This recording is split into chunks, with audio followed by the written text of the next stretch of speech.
Y si tengo que hacer 30 cultos, los hago. El tema es que no alcanza, la logística es imposible. ¿Cómo hacemos que entren 300 personas, queden 1000 afuera porque tampoco se pueden quedar afuera? Sería un caos. Aquí los supermercados, las tiendas están marcadas hasta los pasillos. ¿Quién va para aquella mano y quién viene en la mano contraria? O sea, uno no se puede cruzar con los carritos ni en los pasillos de un mercado. Así que ni siquiera podríamos tener las filas, no nos permiten tener filas afuera. Sería un caos también el estacionamiento. No está permitido en este nuevo protocolo por razones obvias la escuela dominical. Nos dicen la escuela dominical, imposible, este año no habrá escuela dominical. Yo no sé cómo serán otras iglesias, pero aquí las familias tienen muchos niños. Tenemos niños. Las familias tipo son de 4, de 5 chicos, de 2 bebés, niños de todas las edades. Aquí albergamos por servicio de 600 a 700 niños por servicio. O sea que estaríamos hablando de 1.500 niños aproximadamente que no pueden entrar. ¿Qué hacen los padres? O sea, los niños quedan excluidos en esta nueva normalidad de la iglesia. Los ancianos tampoco pueden venir a la iglesia por seguridad. El nuevo protocolo es que los ancianos no pueden venir. Si usted tiene más de 60, 70 años, considérese que está casi por morir o que podría morir. No venga a la iglesia. O sea, si tienes determinada edad, no puedes venir. Esto va a complicar hasta algunos pastores, ¿no? A ancianos de la iglesia, a personas que son los pilares, los que respaldan, los que oran. Hay que decirle, no venga más a la iglesia. Yo tengo en mi equipo pastoral pastores honoríficos que tienen determinada edad. Hay que decir, no, usted quédese en la casa a ver si se muere. O sea que cuando Joel profetizó que en los postreros días los niños iban a profetizar y los ancianos soñarán, se ve que no tuvo en cuenta la pandemia. Se ve que Joel estaba un poco desactualizado cuando profetizó el Espíritu Santo a través de él. O lo que es peor, el Espíritu Santo estaba desactualizado. El protocolo del Ministerio de Salud dice que está bien, abramos las iglesias, pero no puede haber contacto físico. O sea, no podemos imponer las manos a ningún enfermo. Se ve que cuando el Señor dijo, impondrán sus manos y sanarán, se le escapó el COVID-19. Si hay alguien que me dice, pastor, óreme, yo tengo que decir, no, a ver si nos contaminamos, vamos preso. A ver si se me pega algo. Imagino a un leproso que dijo, si quieres puedes sanarme. Sí quiero, y lo tocó el Señor. Hoy no podemos imponer manos a nadie. Yo no soy un gran imponedor de manos. Siempre lo aclaro, no es que acostumbramos a que todo el mundo pase el altar, pero me preocupa. No digo abrazarnos, pero me preocupa que como pastor tenga prohibido poder bendecir a alguien o imponer las manos sobre la frente de una persona para orar. Y lo que más me choqueó, tenemos que medir la temperatura corporal en la puerta a la gente y al menor indicio que estás enfermo o te duele algo, no puedes entrar a la iglesia que predicamos sanidad. Y te tienes que volver a casa. O sea, que en lugar de poner ujieres a dar la bienvenida y esperarte con un boletín o con una flor o lo que sea, vamos a poner a ujieres con termómetros. Y si tienes un poquito de fiebre o cara de enfermo, te tengo que mandar de vuelta. No puedes entrar a la iglesia donde se predica sanidad. Entonces, ¿de qué vamos a predicar? Yo me siento un hombre sin oficio, sin profesión, sin llamado, con esta nueva normalidad. No podemos orar por los enfermos, porque si estás enfermo no puedes entrar a ver si tu enfermedad contagia a los demás. Esto puede sonar una rebeldía, una apología. No, yo estoy diciendo porque bajo estas condiciones River Church no quiere, no queremos, no va a funcionar.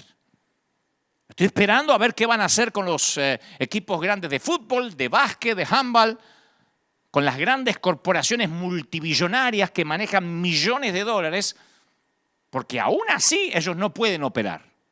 Jugarán sin gente, no sé cómo lo van a hacer, como ya empezó en Alemania, pero así no puede funcionar una iglesia, porque que nos digan que no podemos orar por los enfermos, que si está enfermo se tiene que pegar la vuelta, que los niños y los ancianos no pueden entrar, es como decir, vuelve el fútbol pero sin pelota. Vuelvan pero sin Biblia. Esa es la peor persecución de la historia. Esa es la conspiración abierta. Esto sin contar que debemos adorar a Dios todo el servicio y hasta predicar con tapabocas. Y el coro tiene que estar todo separado. los cantantes con tapabocas, los músicos separados con un acrílico, como en jaulas de acrílico, y limpiarnos, claro, los zapatos con cloro en una palangana en la puerta. Si creen que estoy exagerando, Dios sabe que no. Punto por punto es el nuevo protocolo si queremos abrir la iglesia. Y muchos pastores dicen, ok, abramos la iglesia con todos esos protocolos. No oremos por los enfermos, no tengamos contacto físico, separemos a la gente, cantemos con tapabocas. Mi pregunta ahora es, ¿qué haría el Señor? Ahora sí hay que preguntarse qué haría el Señor.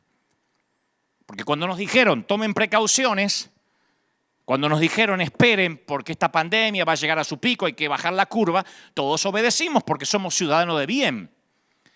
Pero cuando eso se transforma en miedo, el miedo lleva o deviene en control. El miedo permite el control del César. Y yo me pregunto si no estamos dándole al César lo que es de Dios. Se decía que el César era divino en los tiempos del Señor. Las monedas romanas tenían acuñada la imagen del César. Y la inscripción decía Divi Filius, o sea, decía Hijo de Dios. La inscripción de la moneda decía que el César era el Hijo de Dios.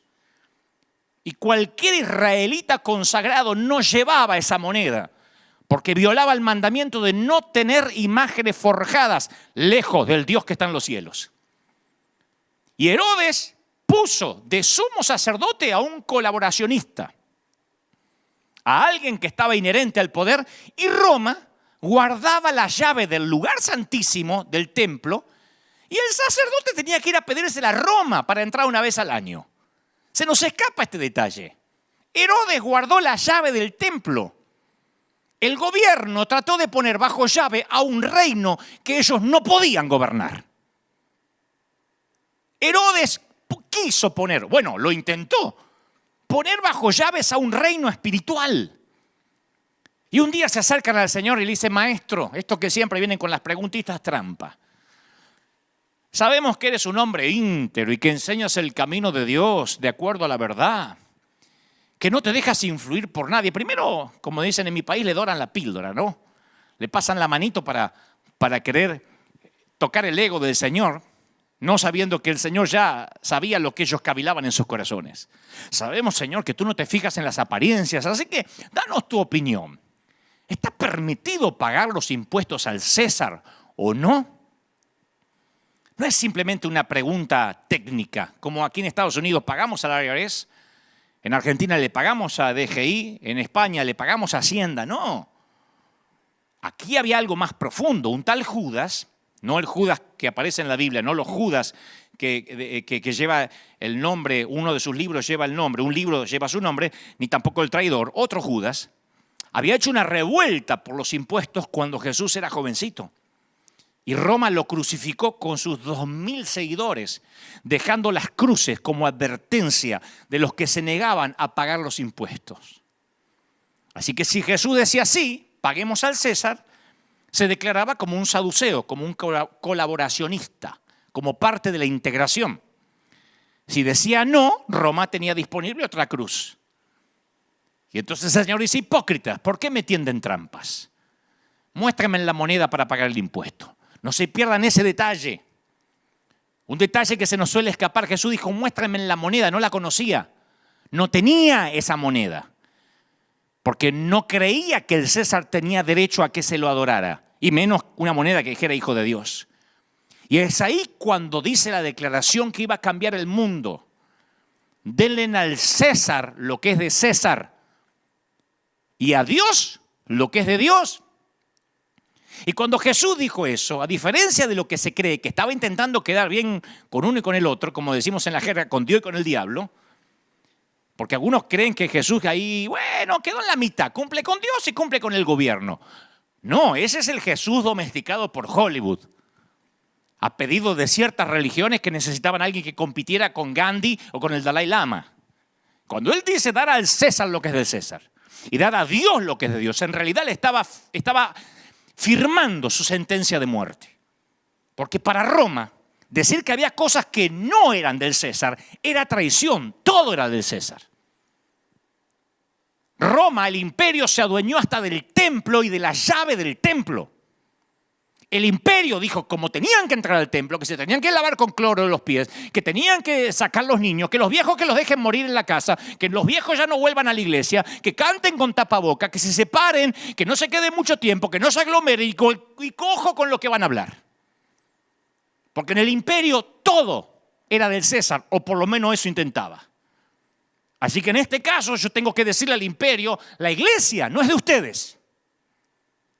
La iglesia no es del imperio, ni del imperio americano, ni del imperio latinoamericano. La iglesia no es del Ministerio de Salud Mundial. La iglesia no pertenece a ninguna organización. La iglesia le pertenece a Cristo. No nos pueden decir cuál va a ser la nueva normalidad. No me pueden prohibir orar por los enfermos. Si yo tengo que volver a abrir las puertas de la iglesia impidiendo que los enfermos entren aquí, yo no tendré iglesia. Predicaré de otra forma, saldré a las calles. Pero no podemos tener una iglesia e impedir a la gente enferma que entre para que el sano no se contagie.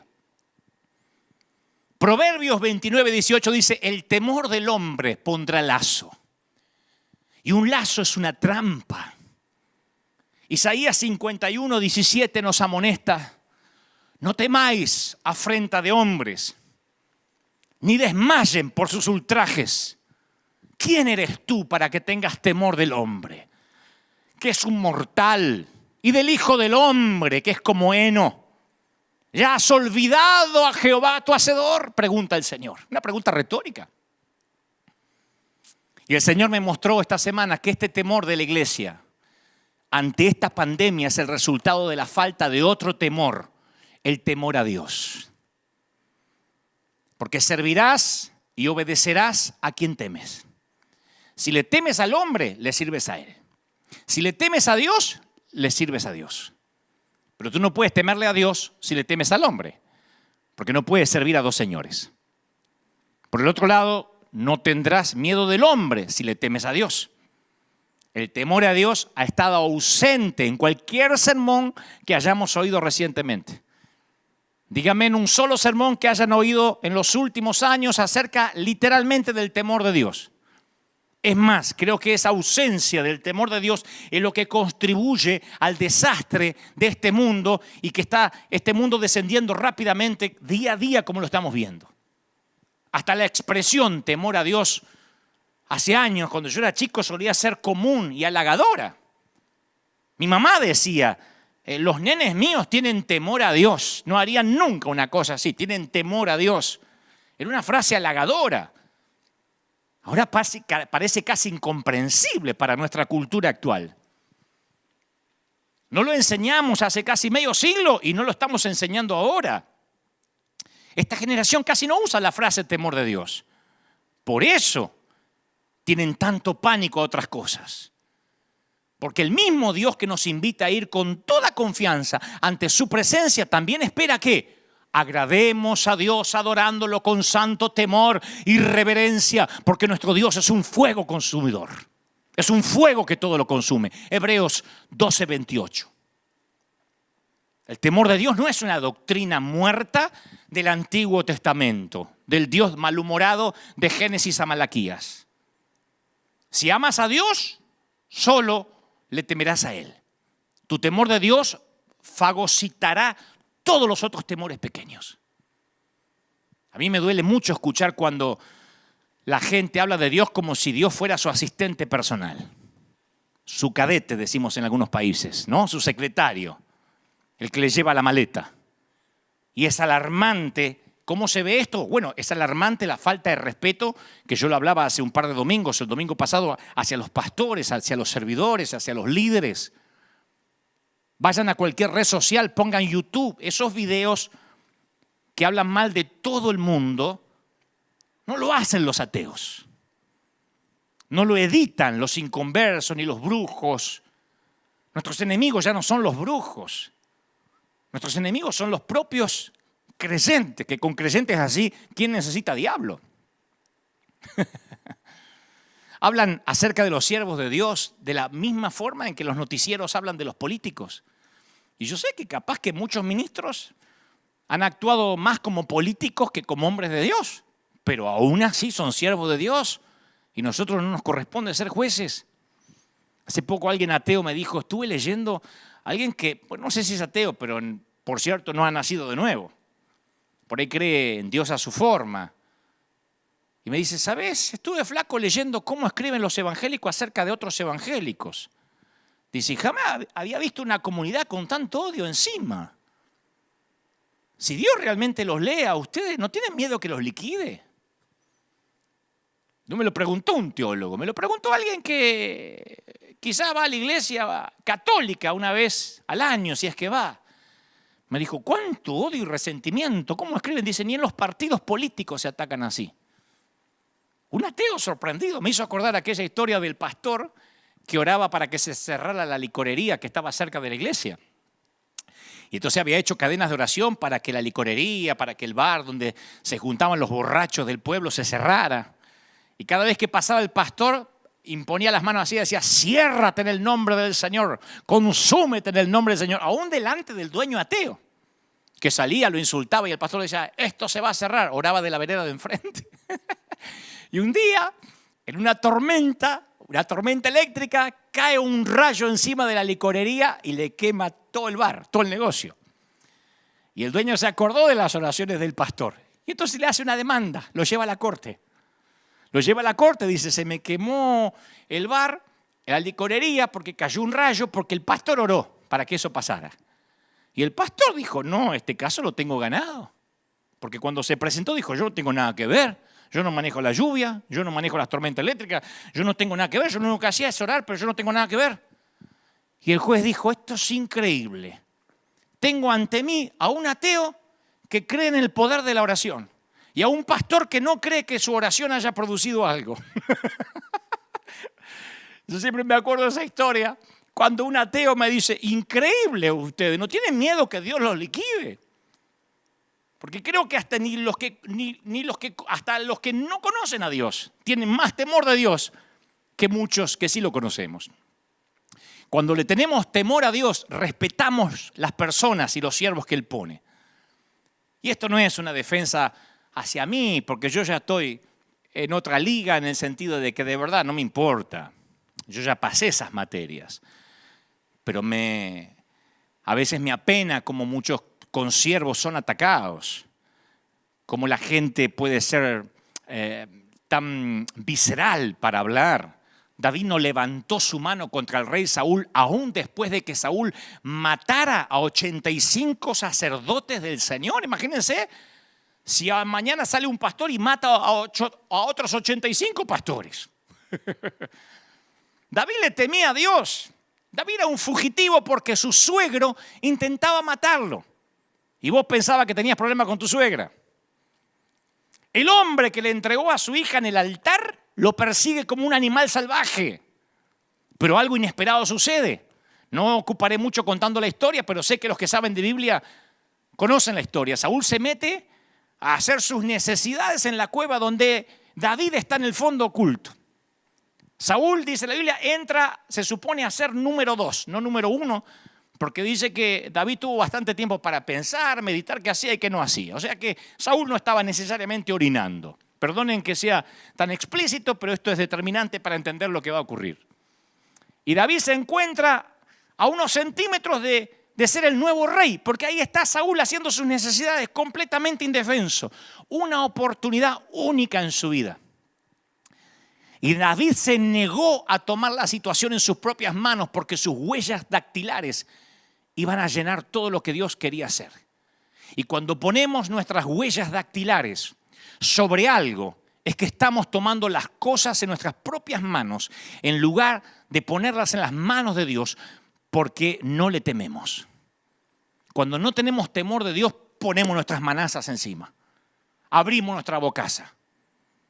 Cuando yo recuerdo los momentos más decisivos de mi vida, los momentos en que Dios me bendijo más, los puntos de inflexión donde yo pasé de un nivel a otro, son aquellos en los cuales no aparecen mis huellas dactilares por ninguna parte. Solo Dios abrió las puertas. Que el Señor me libre de hacerle daño al rey, dijo David. No puedo alzar la mano contra él porque es el ungido del Señor. David no respetaba tanto a Saúl, sino la unción que había caído sobre él. El mismo aceite que cayó sobre su cabeza había caído sobre la cabeza de Saúl. De este modo David hasta contuvo a sus hombres y no les permitió que atacaran a Saúl, su enemigo, que lo perseguía como un animal salvaje. David solo le cortó el borde de su manto. Y ese momento es tan épico como cuando enfrentó a Goliat.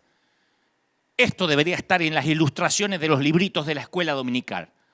Porque es más difícil no matar a Saúl que matar a Goliat.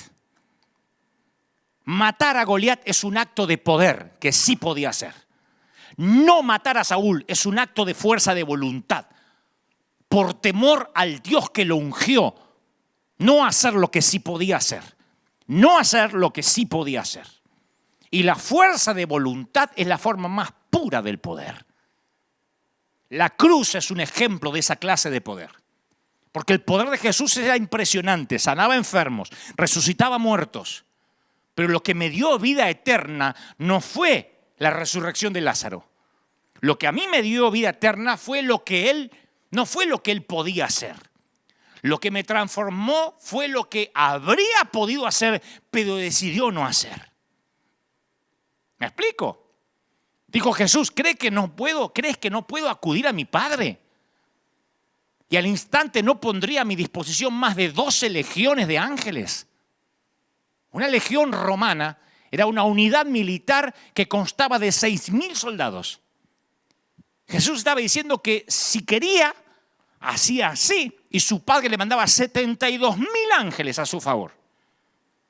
Eso no es solamente amor. No fue el poder del imperio romano lo que mantuvo a Jesús en la cruz. Fue su fuerza de voluntad. El Señor se deleita en los que le temen. Dice el Salmo 147:11.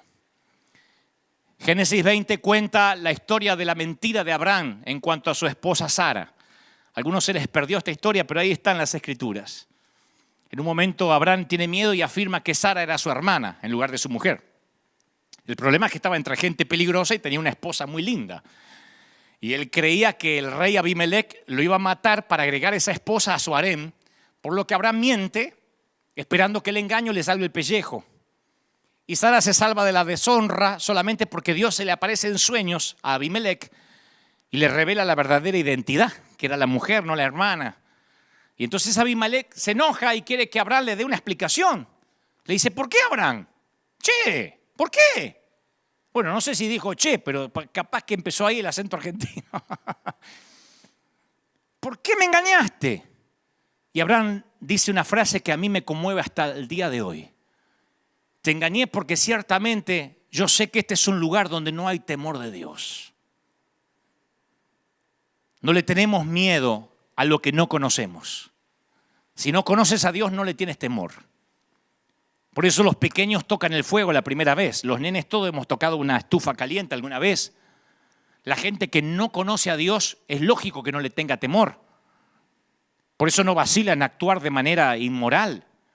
Pero en Romanos 3, el apóstol Pablo nos da un listado largo de quejas acerca de gente impía y la concluye en el versículo 18 citando el Salmo 36. No tienen temor de Dios en absoluto. Yo entiendo que no tenga a Cristo no tenga temor de Dios. Pero los que tenemos a Cristo, los que hemos nacido de nuevo.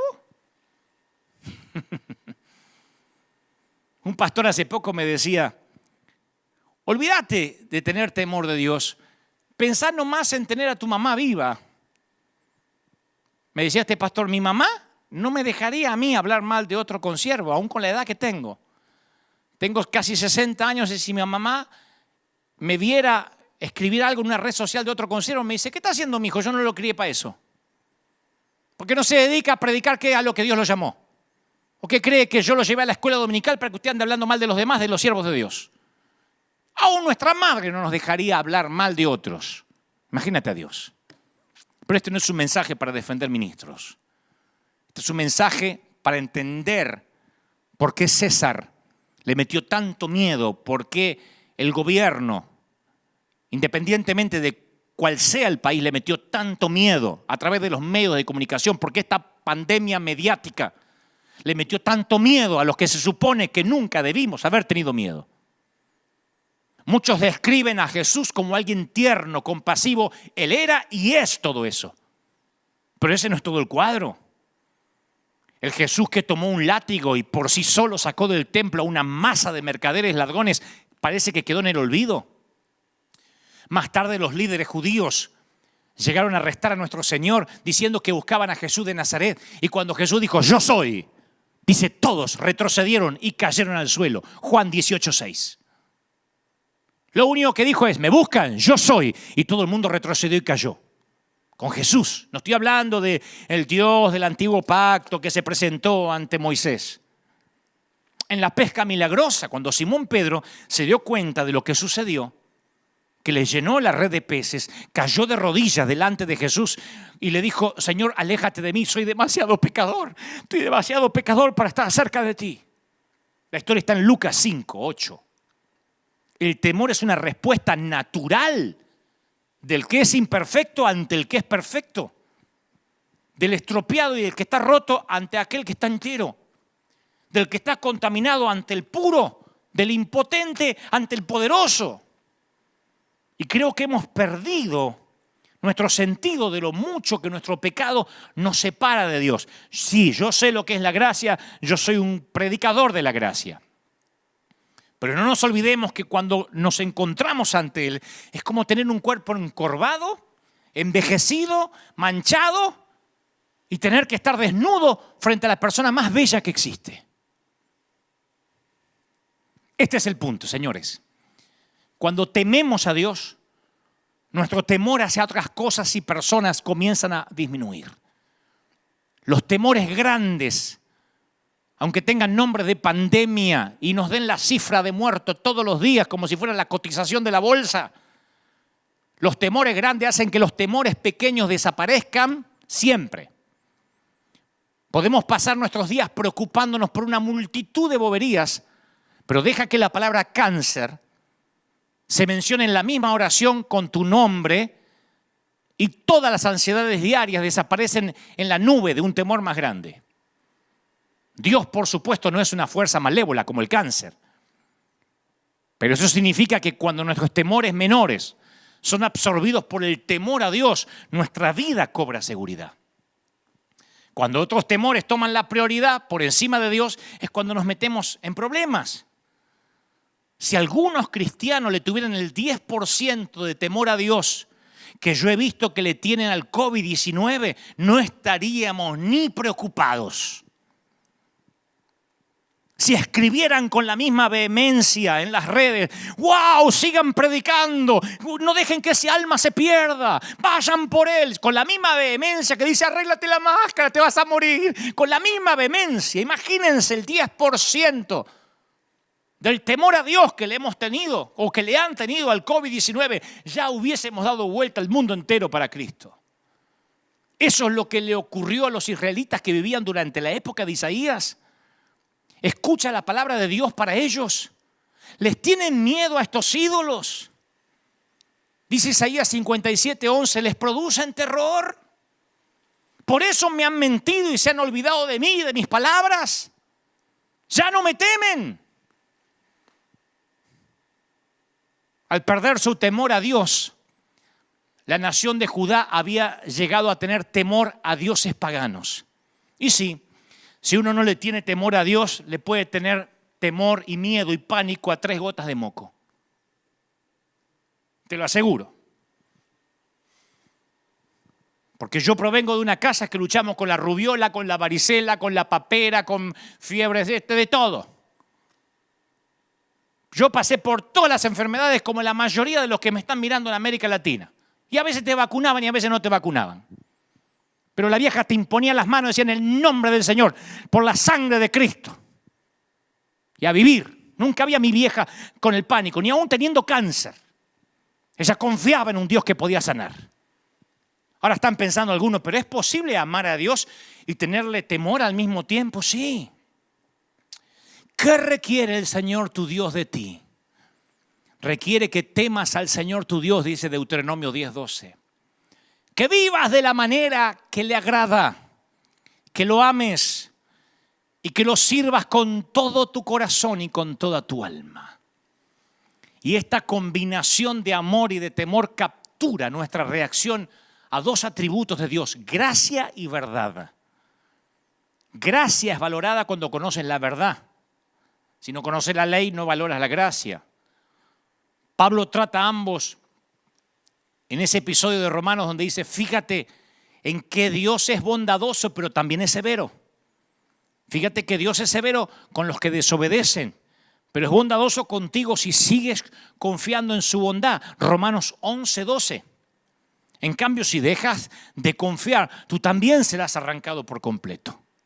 O sea que no hay contradicción, no hay dicotomía entre los actos simultáneos de amor y de temor. Una vez alguien me dijo, yo no creo en un Dios que manda a la gente al infierno, mi Dios es un Dios de amor. Y yo le digo, bueno, entonces tu Dios no existe. Hay un Dios a quien amar y un Dios a quien temer, y casualmente ese es el mismo. ¿No juzgó acaso a su propio Hijo como una demostración de su amor por el mundo? ¿No lo juzgó? Y luego no demostró su amor por su Hijo al que juzgó al resucitarlo de los muertos. Entonces, torpe pensar que si Él es un Dios de amor, no hay que temerle.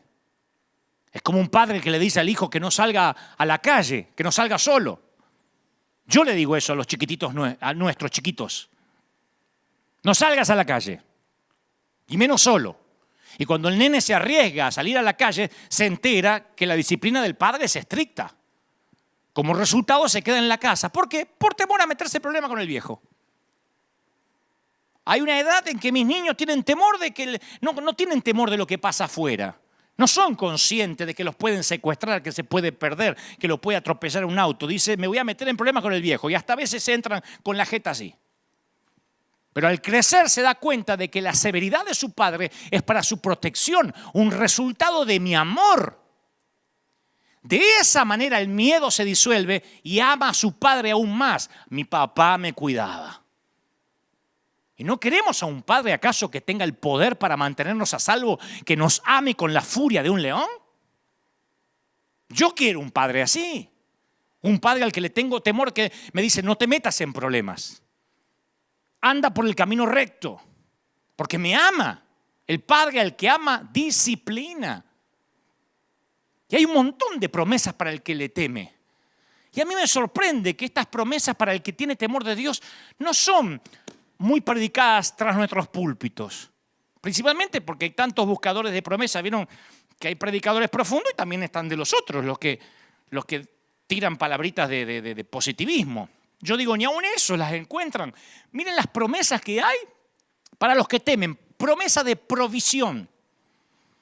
Teman al Señor, los de su pueblo santo, pues los que le temen tendrán todo lo que necesitan. Hasta los leones jóvenes y fuertes confían en el Señor, pero en algún momento tienen hambre. A ustedes no les faltará ningún bien. Salmo 34:9. La promesa de protección. El Señor vela por los que le temen, por aquellos que confían en su amor inagotable. Los rescata de la muerte y los mantiene con vida en tiempos de hambre. Salmo 33:18. Resulta que temiéndole a Dios te mantiene en tiempos de hambre. La promesa de la pureza. Llevó nuestros pecados tan lejos de nosotros como del oriente al occidente. El Señor es como un padre con sus hijos, tierno para los que le temen. Salmo 103:12. La promesa de prosperidad. Qué feliz es el que teme al Señor. Todo el que sigue sus caminos gozará del fruto de su trabajo. Qué feliz y próspero será. Esa es la bendición para los que le temen. Salmo 128:14. Días prolongados. El temor del Señor prolonga la vida, pero los años de los perversos serán truncados. Proverbio 10:27. Y hasta el profeta Malaquías dice que Dios guarda las palabras de los que temen al Señor en un rollo de memorias. Como que tiene una grabadora y ahí va guardando las palabras de los que temen. Los que temían al Señor hablaron entre sí y el Señor escuchó lo que dijeron. Y lo escribió en un rollo de memoria para registrar los nombres de los que temían al Señor. Malaquías 3:16. La promesa de la perpetuidad, de que lo que hagas permanezca.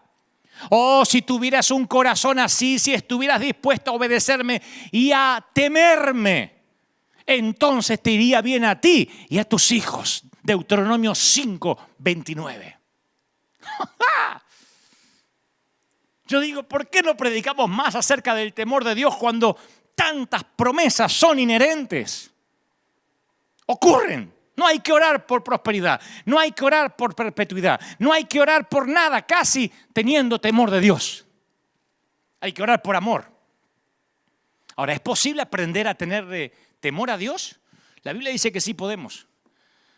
Cuando él se preparaba para darle su ley a Israel, le instruyó a Moisés y le dijo: convoca al pueblo que se presente delante de mí y yo mismo los voy a instruir y aprenderán a temerme y le enseñarán a sus hijos para que me teman. Deuteronomio 4:10. Qué lindo que nuestros hijos tengan temor de Dios. ¿No tenés miedo que tu hijo meta la pata, que ande teniendo sexo por ahí, que salga a robar, que se meta en drogas? No. Mi hijo fue criado en el temor de Dios. Antes de hacer algo, él tiene temor de Dios. No hay que controlarlo, no hay que ver no hay que ponerle una aplicación en el celular para ver dónde va, no hay que ponerle filtros en internet, tiene temor de Dios. Así nos criaron a nosotros. A nosotros no tenían manera de seguirnos si no había celular. No teníamos los recursos que tienen nuestros hijos, pero no había manera de controlarnos. Lo único que podían es afirmarnos en el temor de Dios, no en el miedo, el temor de Dios. El rey David escribió: vengan, hijos míos, y escuchen, y les enseñaré a temer al Señor. Salmo 34:11. Las últimas palabras que alguien dice antes de su muerte frecuentemente se consideran de mucho significado. Y con eso en mente considera las últimas palabras del rey David. ¿Tú sabes cuáles fueron las últimas palabras del rey David? Si tuviéramos que poner alguna frase en su epitafio, serían estas palabras. Está en segunda libro de Samuel, capítulo 23, versículo 3. ¿Habrá un justo que gobierne entre los hombres, que gobierne en el temor de Dios? Esas fueron las últimas palabras de David. ¿Habrá un justo que gobierne con temor de Dios? Imagina si nuestros presidentes tuvieran temor de Dios. Nuestros diputados, nuestros senadores, todos esos politiqueros que están por ahí dando vueltas, si tuvieran temor de Dios y el filtro fuera el temor a Dios. Ahora, ¿qué hacemos nosotros? Les exigimos a ellos que son ateos lo que nosotros no tenemos. Nos enojamos cuando un presidente promueve la ley del aborto y decimos: no tiene temor de Dios. Cuando nosotros tampoco tenemos temor de Dios al levantar falsos testimonios contra hombres de Dios. Me dice un ateo: ¿cómo se odian entre ustedes? Y a mí me da vergüenza hablarle: ¿y tú no tienes temor de Dios? Y me diría: si ustedes tampoco lo tienen. Queremos que los ateos teman cuando yo mismo, en este país, vi como muchos cristianos, voy a hablar de este país, no sé lo que será en América Latina, pero queremos que los inconversos tengan temor de Dios. Y yo en este país he visto como muchos cristianos a veces dejaban de venir los domingos porque les salía un trabajito, una chambita de $50 al día. ¿No viniste el domingo? No, es que hay que aprovechar para trabajar. Me salió $50, tengo que trabajar. Pastor, tengo que trabajar. ¿Y dónde están tus $50 ahora? ¿De qué te sirven? Por 50 mugrosos dólares hay gente que dejó de congregarse. $20 algunos. Algunos pensarán en algunos países: eso es plata acá. A donde sea, aunque sean $100. He visto como otros cristianos, por una comida del Día de la Madre, por un partido del Mundial, porque jugaba el Chivas y el América, faltaban al servicio. Aquí en el River Arena, gente que se suponía era fiel, un día dejaba de venir. Le preguntabas: ¿qué pasó? ¿Te enfermaste? No, es que estaba el partido. Y ahora que no hay fútbol, dice: ay, cómo extrañamos los servicios. No son todos, gracias a Dios. La mayoría son fieles. Pero yo he visto mucha gente que el hilo más delgado, era la iglesia. Yo vengo de una generación a la que no se le ocurría faltar un culto. Yo vengo de una generación que te tomabas 3, 4 colectivos o buses o como se diga para ir a congregarte con lluvia. ¿Estuvieras enfermo? No. Ahora el nene tiene una tosecita y el hilo más delgado es la iglesia. ¿No viniste? No, es que el nene se levantó con catarro, hizo... Entonces dije, no voy para no contagiar. ¿De verdad? La falta de temor de Dios cambia las prioridades. El que tiene temor de Dios aprovechó. El que tuvo temor de Dios aprovechó los servicios. No faltó a ningún servicio mientras pudo. Estuvo. Yo hace 10 años que no falta un domingo aquí. Y si alguna vez no llegué, que fueron 2 veces, es porque estaba haciendo un superclásico en Argentina y por razones horarias no tenía avión para llegar. Y estuve aquí cada domingo con dolor de muelas, con piedras en los riñones, con fiebre. La gente ni se enteró. Siempre aquí con una sonrisa. Porque yo siempre decía, hoy podría ser el último domingo. Y fíjense, un día de marzo fue el último domingo. Y no sabemos cómo vamos a volver, porque yo, tomándole la temperatura a la gente y echando a los enfermos a que se vuelvan a la casa y dejando a los viejos que se mueran en casa y no dejando entrar niños, no voy a abrir las puertas de River.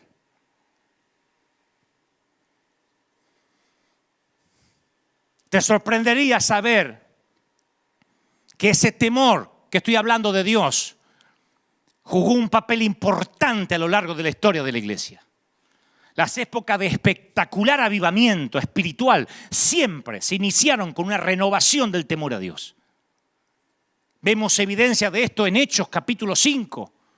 Un hombre y su esposa traen una ofrenda de una parcela de terreno que habían vendido. No era la cantidad total que habían recibido de la venta, pero ellos quisieron que pareciera de esa forma. Nadie les pidió traigan el total. Hubiesen dicho trajimos la mitad de la venta y quedaban como señoritos ingleses. Pero los tipos dijeron, traemos la mitad y vamos a hacer de cuenta que traemos todo para parecer buenos ante la vista de otros creyentes. Y honraron la apariencia sobre la verdad. Y no tuvieron temor a Dios, le tenían temor al hombre, al líder. Trajeron la ofrenda, mintieron y cayeron muertos. Está en el Nuevo Testamento, en la nueva dispensación de la gracia. Murieron porque mintieron en la presencia de la gloria de Dios. Y dice, y vino un gran temor sobre toda la iglesia y sobre todos los que oyeron estas cosas, Hechos 5:11. No estoy enojado. Nada más estoy transmitiendo lo que creo Dios puso en mi corazón. Yo te voy a decir por qué creo que este virus, por sobre todas las cosas, reveló la falta de temor de Dios en gran parte de la iglesia. Cuando Dios está quieto, nuestros corazones son revelados. Y Dios estos días, estas últimas semanas, parece haber retenido su gloria para probarnos. ¿Somos reverentes aún cuando su presencia no se manifiesta? Porque cuando Dios separó el mar rojo y lo llevó a través de la tierra seca, ellos cantaron, danzaron y gritaron por la victoria. Sin embargo, unos pocos días después, cuando su tremendo poder no era aparente y la comida y la bebida escaseaban, se quejaron contra Dios. Llegó una suerte de pandemia, de hambre, como va a venir ahora, Aquí en Estados Unidos hay casi 30 millones de desempleados y estoy hablando de uno de los países, se supone, más poderosos del mundo. Prepárate, iglesia, porque viene una pandemia de hambre.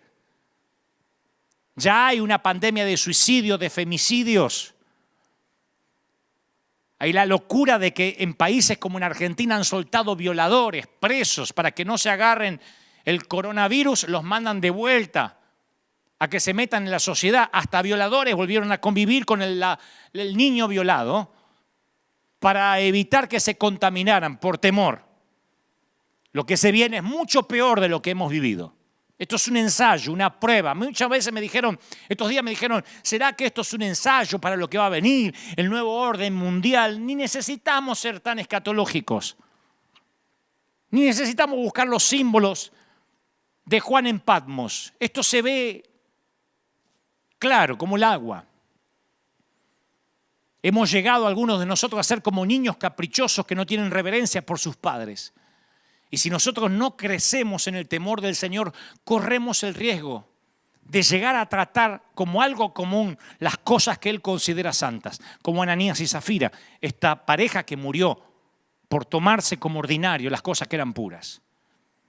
Y todos nos hemos convertido expertos en la bondad de Dios. Yo soy un gran predicador. Cuando digo gran no es que sea bueno comparado con otros. Digo un predicador que usa mucho su dialéctica para hablar de la bondad de Dios. Pero no solo la bondad de Dios es la que hay que considerar. Una persona que solo considera las bondades y la gracia de Dios abandona el temor y le gana el orgullo y la mundanalidad. De la misma forma que el que solo se queda atrapado en el temor de Dios y no en su amor, entonces cae en el legalismo. Son ambos, el amor y el temor de Dios, los que nos guardan por la senda estrecha. Yo quiero señalar algo que pasa desapercibido para la mayoría de la gente. Dios instruyó tanto a Moisés como a Aarón, que era su segundo a bordo, para que subiesen a la montaña. Moisés subió, pero por alguna razón encontramos en las Escrituras que Aarón regresó al campamento. Esto es algo que se nos pasa por alto a la mayoría. Capaz que Aarón regresó porque estaba más cómodo en la presencia de los otros creyentes que en la presencia de Dios. Digo, ¿no nos parecemos en esto? Nuestras iglesias actuales no se parecen mucho a Aarón. Que estamos muchos cómodos yendo a la iglesia, teniendo comunión con otros cristianos y manteniéndonos ocupados con las tareas del ministerio más que con el Señor. Evitamos estar solo en la presencia del Señor, en lugar de eso nos rodeamos de gente, nos rodeamos de actividades deseando que eso esconda nuestro vacío. Estamos más ocupados en no fallarle a nuestro líder que en fallarle a Dios. Como cuento siempre la historia, nuestra iglesia conoce la historia porque la conté un par de veces ya, o más de un par de veces. De la mujer que estaba barriendo la iglesia, una cristiana, por supuesto, que barría, era una voluntaria que barría la iglesia, barría el templo, estaba sola, no la ve nadie, mira para un lado, para el otro y mete toda la basura debajo de la alfombra. Y se escucha una voz fuerte que dice, yo vi lo que hiciste. Y la mujer aterrada grita, ¿quién es? ¿Quién es? Y le dice, soy Dios. Y la mujer dice, ay, qué susto, pensé que era mi apóstol. Yo pienso que Aarón tendría el síndrome de esta barredora. Ay, pensé que era el pastor. Pensé que le iba a fallar al líder. Menos mal que era Dios. Y Josué, por el otro lado, tenía un corazón que buscaba a Dios. Quería estar tan cerca de Dios como le fuera posible. Permaneció al pie de la montaña por 40 días mientras Moisés estaba con Dios. Estuvo tan cerca como pudo, sin llegar a donde solo Moisés y Aarón habían sido invitados. Y mientras que Josué esperaba en la montaña, el pueblo en el campamento crecía en inquietud. Porque cuando uno se queda en estos momentos de pandemia, crece la inquietud. Claro, estaban en una tierra extraña. Su líder se había ido por más de un mes y Dios no se había revelado todavía. Entonces empezaron a cuestionar a Dios, a Moisés. Viendo, dice la Biblia, el pueblo que Moisés tardaba en descender del monte, se acercaron a Aarón. A Aarón, el segundo a bordo de Moisés. Mirá lo cara rota que eran estos tipos. Pero acá hay un cara rota peor. Un cara de piedra peor. Se acercan a Aarón y le dicen, mira, Moisés está tardando mucho. ¿Por qué no nos haces dioses? Para que vayan delante de nosotros. ¿Por qué este varón que nos sacó de Egipto ya no va a volver? Y no sabemos qué le haya pasado. La historia está en Éxodo 32. Claro, ahora Dios estaba quieto y la verdadera naturaleza de los que no tenían temor a Dios quedó expuesta. Porque fácilmente podemos temer a Dios mientras Él está haciendo milagros y demostraciones de su poder. Con iglesia llena somos todos Messi. O el Chicharito. O Suárez, qué sé yo. Con la iglesia llena todo el mundo dice, ¿cuánto están contentos? ¿Cuánto están felices? Y a su nombre, dígale que está a su lado. ¡Aleluya! ¡Ah! Todos están llenos de poder. Con templos cerrados, cambia la cosa. Dios está buscando por aquellos que son temerosos de Él cuando aún no perciben su poder, cuando los templos están cerrados, como los niños que obedecen a sus padres cuando sus padres no lo están mirando. ¿No es esa la verdadera obediencia? Cuando nadie está alrededor para verificar. ¿No es la obediencia que nos pedían nuestros padres? Mi mamá me decía, pórtese bien cuando yo no esté, porque si usted se porta mal, la que pasa vergüenza soy yo. Mamá estaba más interesada en que yo me portara bien cuando ella no estaba que cuando estaba presente. Porque eso hablaba de ella, que me había criado bien. Y ahora parece que Dios desapareció. Está en la montaña con Moisés. O parece que Dios desapareció, dio vuelta la cara y nos permitió la pandemia. Dios le dice a Israel, no he guardado silencio desde tiempos antiguos y ustedes nunca me han temido. Isaías 57:11. En otras palabras, cuando la gente no lo veía mostrarse asombrosamente, actuaban como que Él no estaba ahí. Y yo he visto, y ustedes también, a muchos en esta pandemia, actuar como que Dios no está acá. O que está durmiendo la siesta, o que a Dios se les descontroló todo.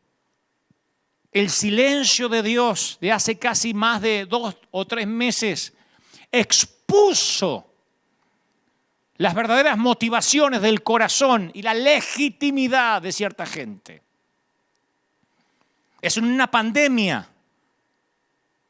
Mientras se enfrentan las pruebas, no en un servicio ungido cuando un verdadero creyente es revelado. Y noten lo que hizo el cara de piedra Aarón.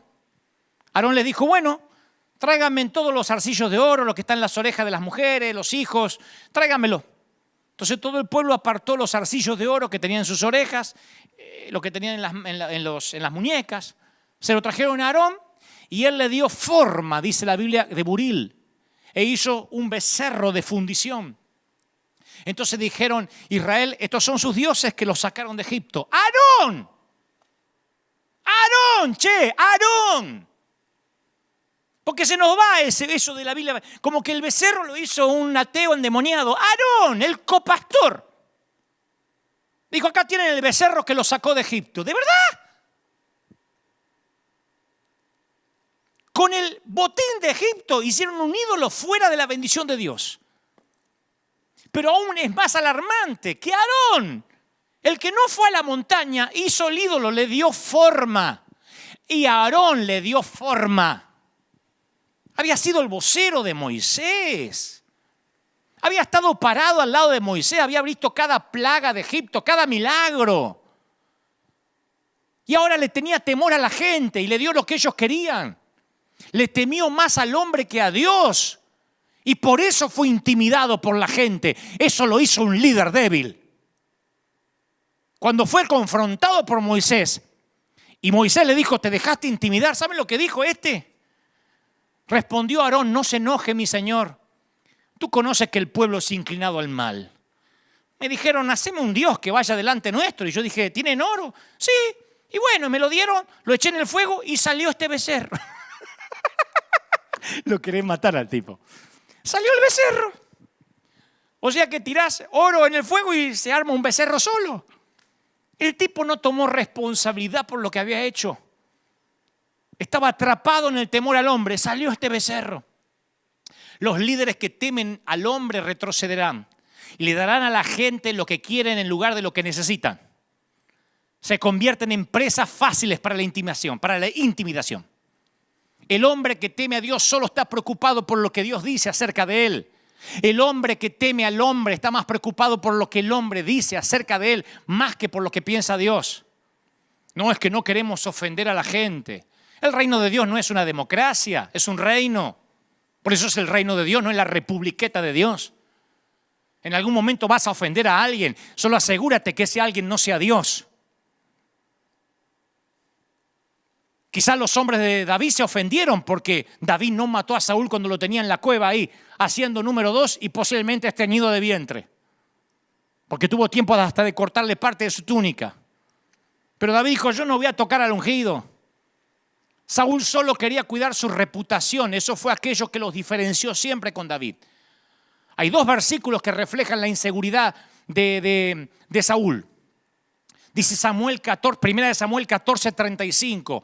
Y luego salió Saúl y construyó un altar al Señor. Fue el primer altar que levantó y el último. Una sola vez le reconoció que las victorias que tenía eran de Dios. Al capítulo siguiente, al capítulo 15, cambia todo. Capítulo del primer libro de Samuel, capítulo 15, dice, y Saúl salió a Carmel y se levantó un monumento.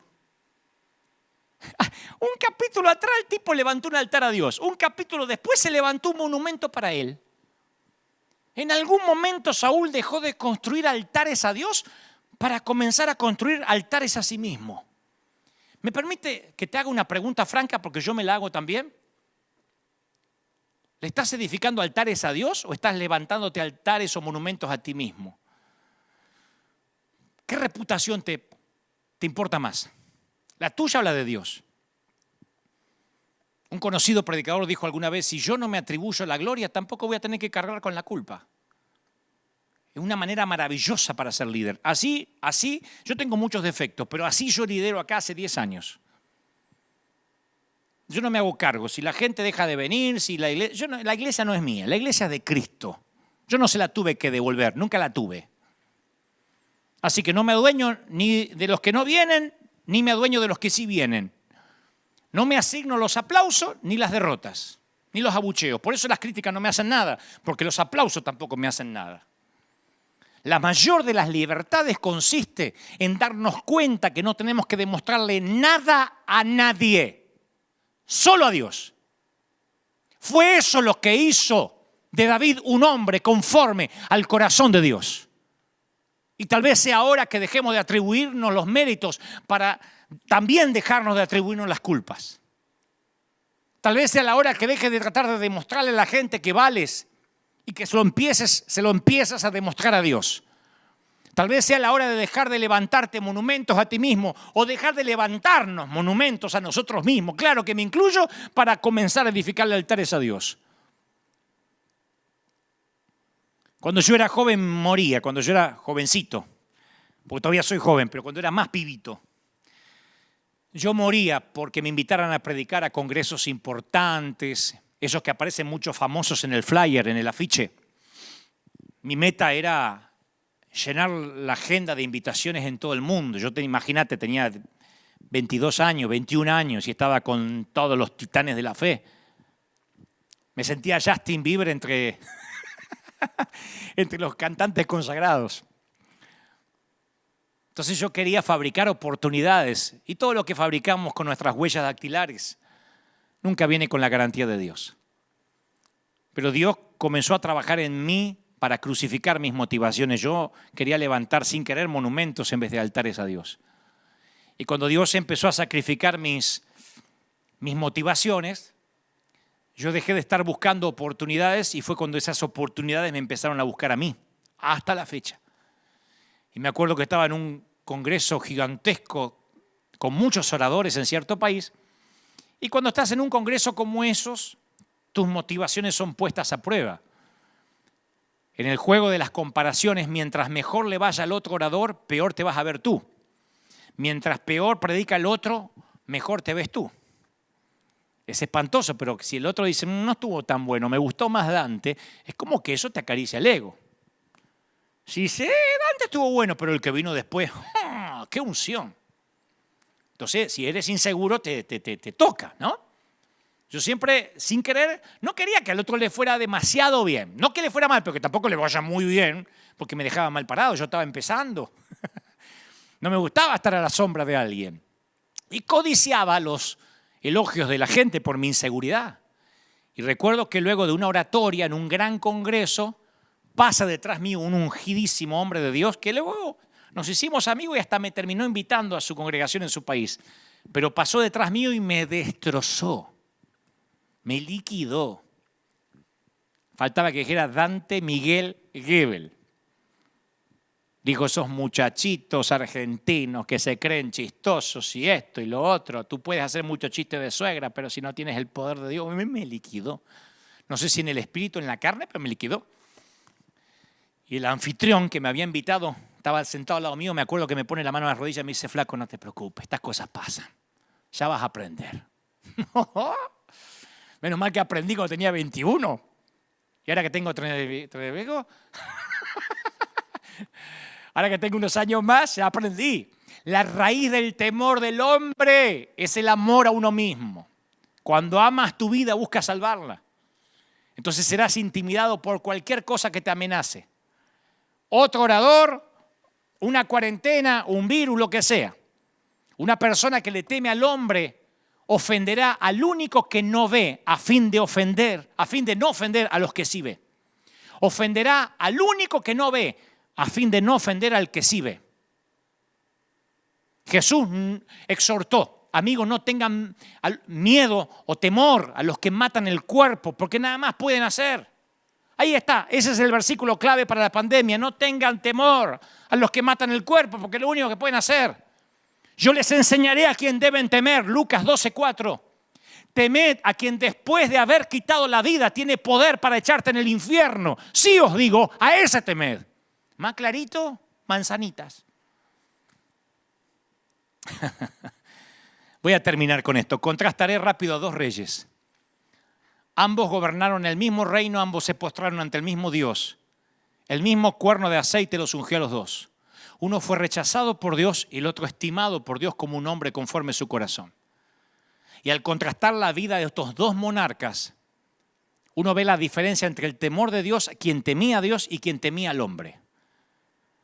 Hay uno de los incidentes más dramáticos y menos estudiados de la Biblia en la vida de Saúl. Es una escena memorable y olvidable.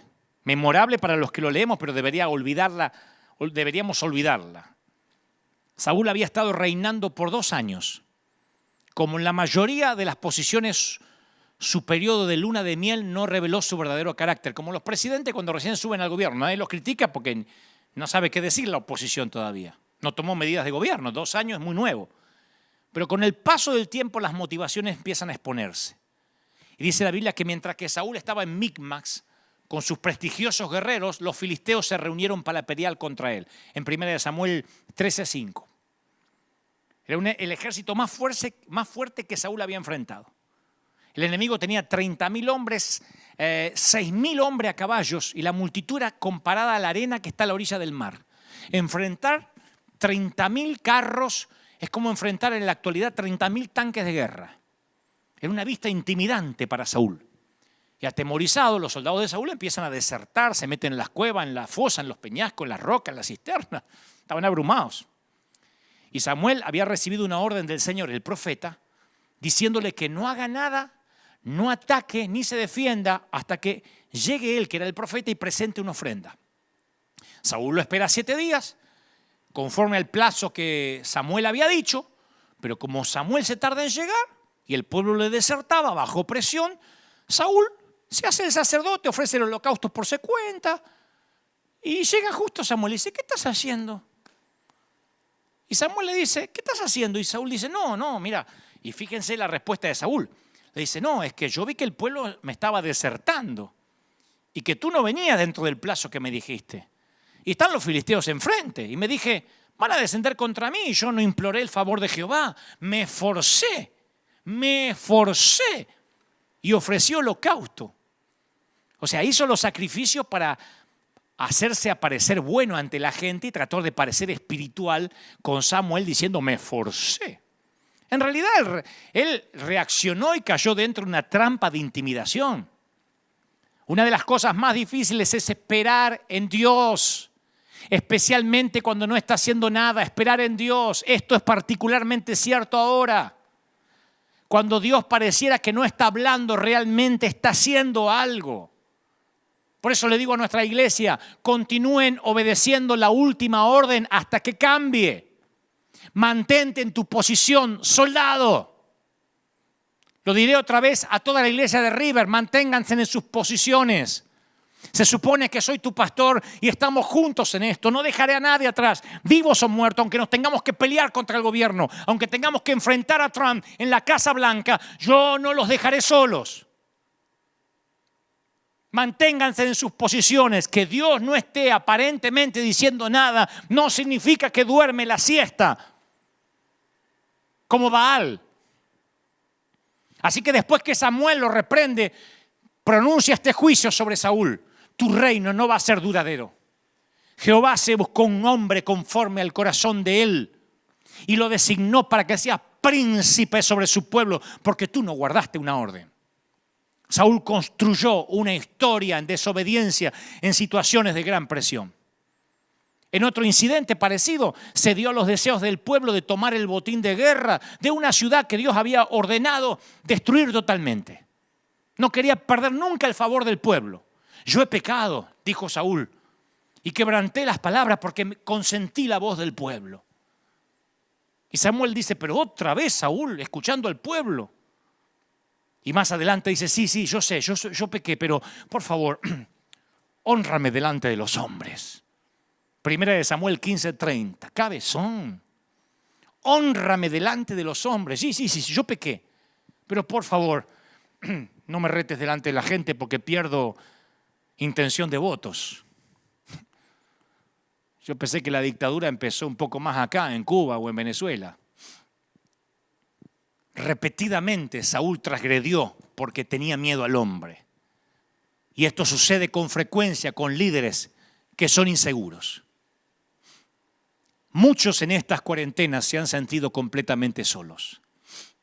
Creo que Dios permite que esto suceda. Y Él no lo provoca porque no es el autor del mal. Yo lo dije desde el primer mensaje que hablamos de la pandemia. Pero Él se refrenará de intervenir porque tiene un propósito en estos tiempos de desesperación.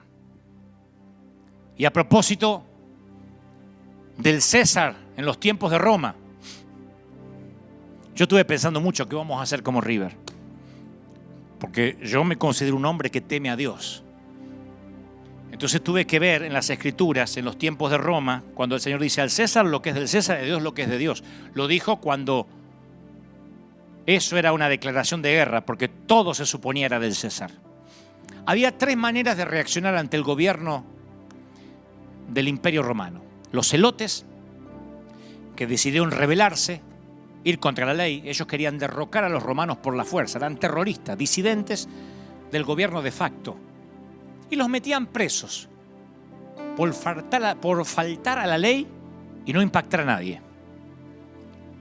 Yo no voy a ser un celote en este tiempo. No me voy a hacer meter preso. No voy a permitir que por una torpeza mía, por infringir la ley, termine arruinándose un propósito divino. No en este momento. Había otra manera de reaccionar en los tiempos de Roma, los esenios. No se los menciona en la Biblia, pero en los libros históricos se los reconoce a los esenios como la comunidad que se retiró por completo para tener una vida de pureza. Dormían en cuevas, tipo los menonitas. Eran austeros, creía que ellos iban a heredar el reino a través de la pureza. Tampoco impactaron a nadie. El Señor no fue un esenio y yo tampoco pretendo ser uno, no me voy a retirar. Yo no voy a correr y meterme en una cueva hasta que esto pase. Estaban los saduceos, la tercera manera de reaccionar, que se integraron al sistema muertos de miedo. Ellos estaban interesados en el reino, aquí y ahora, lo que podamos. Si no puedes vencerlos, únete a ellos. Y trabajaban como cobradores de impuestos, mostraban lealtad al César, cambiaban de Dios. Esos no tenían problemas. Le decían, a partir de ahora no entran más ancianos a la iglesia. Perfecto. No queremos niños, ¿está bien? No habrá niños. Siempre había de esos aceptando todo lo que el César decía. Jesús dijo, la violencia como los celotes no es el camino. No voy a pelear contra la ley. La retirada como los esenios no es el camino. No voy a huir. La integración como los saduceos no es el camino. No voy a rendirme. Y abrió un cuarto camino. Hay cosas que no son del César. Hay cosas que ni siquiera le competen a él. Herodes puede tener la llave del templo y el sacerdote tiene que ir a pedírsela una vez al año, pero no tendrá la llave Herodes del reino de Dios. Porque en eso consiste el reino de Dios, en no tenerle miedo a los césares y estar por encima de ellos de su control del miedo. Yo no estoy diciendo te faltará la ley. Aquí esta iglesia tiene un hombre que siempre dice respetaremos la ley.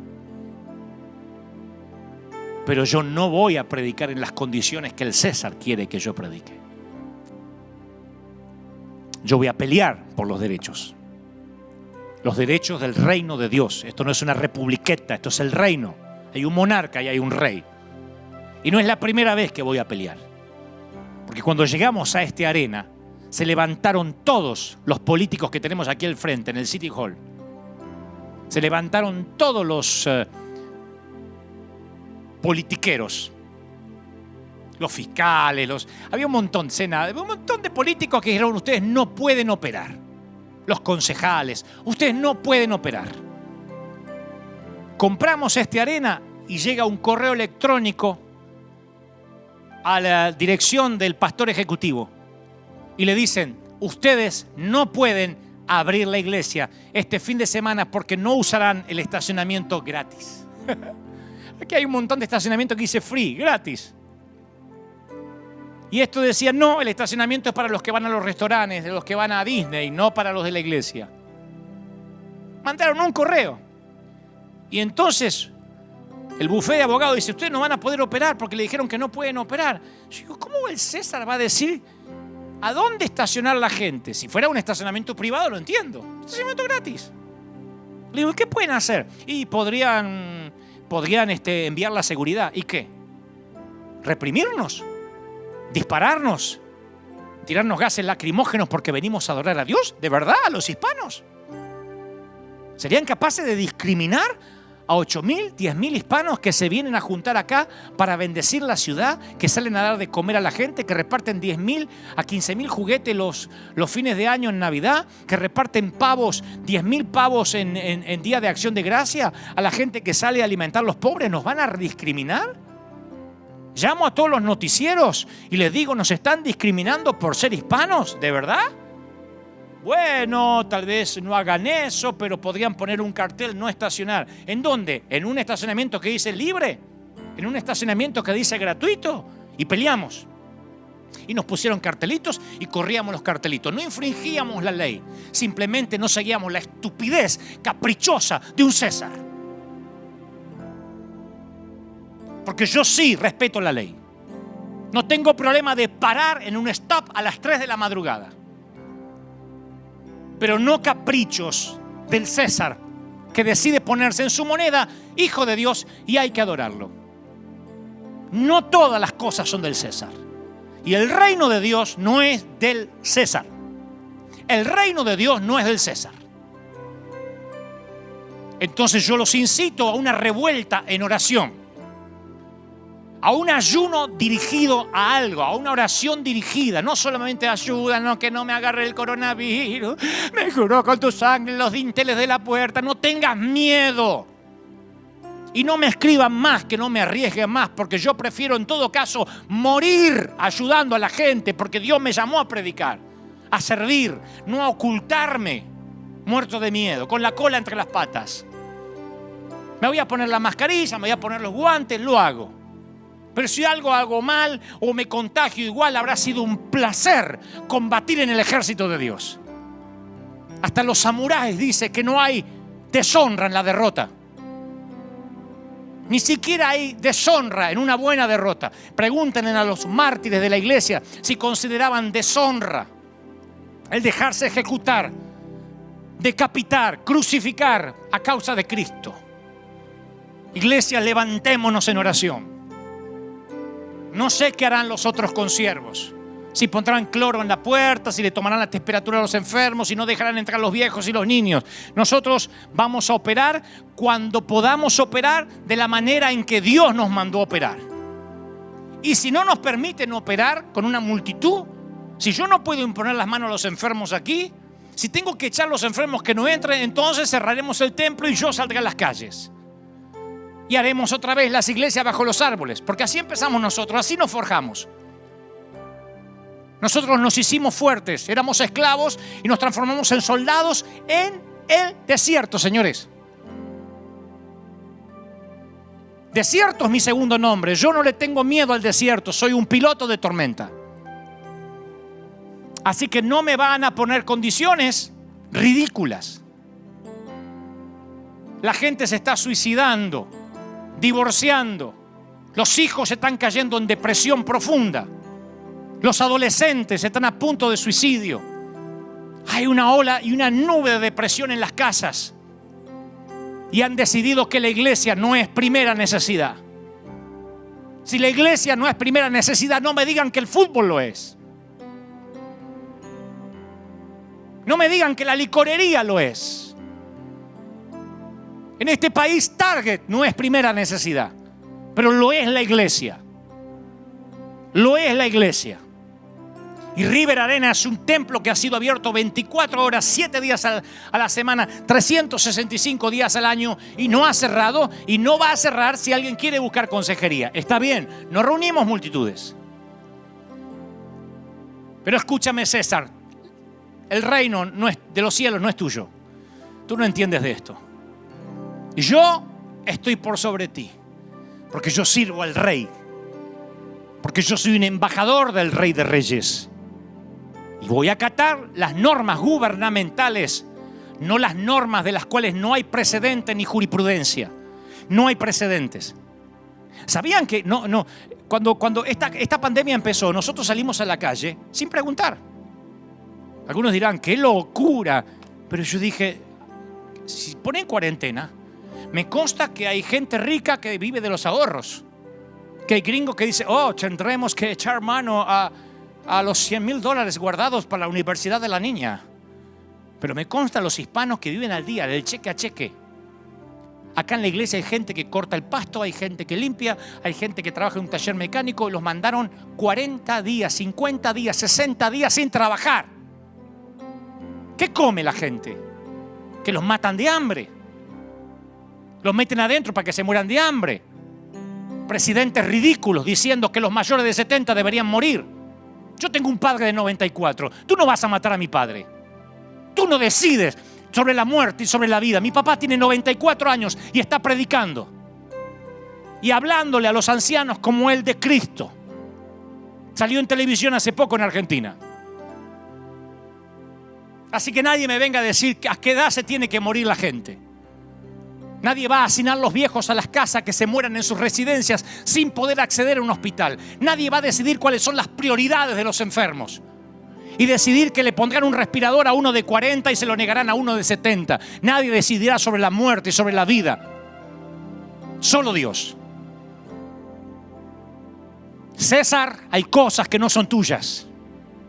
Y la iglesia se va a levantar, se tiene que levantar. Como sea, aquí en las calles, donde sea. Nos convocaremos en los parques, pero allí estaremos orando por los enfermos. Y si Cristo tocó a los leprosos, yo voy a imponer las manos hasta que el Señor cambie la orden. Cuando me diga no les imponga más la mano, Dante, no te arriesgues. Manda a un Judas que lo haga, entonces mandaré a un Judas. Mientras que me diga, pondrán las manos sobre los enfermos y los enfermos sanarán. Entonces pondré las manos hasta tanto se me cambie la orden. Levantémonos en oración, iglesia. Levantémonos como un ejército. Levantémonos orando, clamando a Dios. Yo también quiero abrir las puertas del templo. Me encanta predicar con gente. Pero no lo haré bajo las condiciones del César. Vamos a pelear por los derechos del reino. Vamos a decir que Dios nos mandó a ser esenciales. El mundo gime por la manifestación de los hijos de Dios. Salgamos y demostremos que somos luz, que somos sal, porque la luz no se oculta debajo de un almud. Porque la sal, si no sirve para salar, pierde su sabor, pierde su sentido, su propósito. Oro por los que están por primera vez, oro por los que se sumaron hace poco. Te incito a una revuelta de oración. Te incito a ser alguien que provoque al Dios de los cielos, que le tape la boca a los que quieren tapar la iglesia, a los que quieren decirnos que no nos acerquemos a la gente, a los que dicen que los niños no pueden entrar a la iglesia ni habrá escuela dominical para ellos. Vamos a orar. No saben lo que ocurre cuando 2 o 3 se ponen de acuerdo en un mismo propósito. Yo no sé si la pandemia es todo mentira, parte de verdad. No entraré en ese detalle, no me corresponde ahora. No sé si es verdadera, me consta que hay gente que vio partir a sus seres queridos y hay muchos muertos y hay otros tantos que puede ser conspiración, no lo sé. Al cabo es irrelevante a lo que estamos hablando. Nosotros salvamos vidas. Cuando la pandemia comenzó, dijimos salgamos a salvar vidas, salgamos a dar de comer a la gente y salimos. Y alguien me dijo, ¿y si nos detienen? Que nos lleven presos por darle de comer a la gente. Diremos a los noticieros, tenemos comida. Y nos están metiendo presos por ayudar a los que se están muriendo de hambre. Yo golpeo las puertas, yo no mando gente, yo golpeo las puertas de la gente. Y acá te sale una mamá con 5 chiquititos, así, una escalerita. Que te dice, ay, trajo leche, ay, mis nenes no comen hace 3 días. Anda a explicarle que la cuarentena y el nuevo orden y para que no contagiar. Si yo tengo con mi nene que se muere de hambre, yo salgo a trabajar de lo que sea. Aún a riesgo de que yo me agarre el virus. Reaccionemos, iglesia. Las cosas ya no van a ser como antes. Esto no va a volver a la normalidad como antes. El mundo ha cambiado tal como lo conocemos. Y si nosotros le tenemos temor al hombre, nunca le tendremos temor a Dios. Pero si le temes a Dios, no le tienes miedo a más nada. Padre, gracias por esta mañana. Bendigo tu salida, tu entrada, tu acostarte, tu levantarte. Gracias por estar ahí.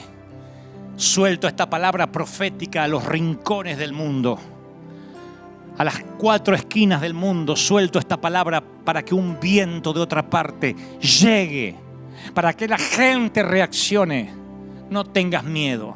Iglesia, salgan a bendecir. Los que sí pueden, los que no están en cuarentena, los que se abrieron parcialmente, vayan, pidan permisos o salgan a dar de comer a la gente. Y si hay que correr un riesgo, ¡córranlo! Pero no se muevan de la asignación que Dios los puso. Somos un ejército, no somos borregos asustados. Somos un ejército. Ejército del escuadrón divino. Comandantes en jefe del escuadrón divino. Batallón del ejército de Dios. Firme, no aflojen. No se muevan de ahí hasta nuevo aviso. Que Dios te bendiga. Que Dios te guarde. Que Dios haga resplandecer su rostro sobre ti. Gracias, que me dicen que hay miles y miles conectados. Sea la palabra soltada. Y que el COVID Fair termine. Que el miedo termine. Y que quede solo el virus. Lo cual no es nada. Hemos luchado con gripes, con pestes amarillas. Hemos luchado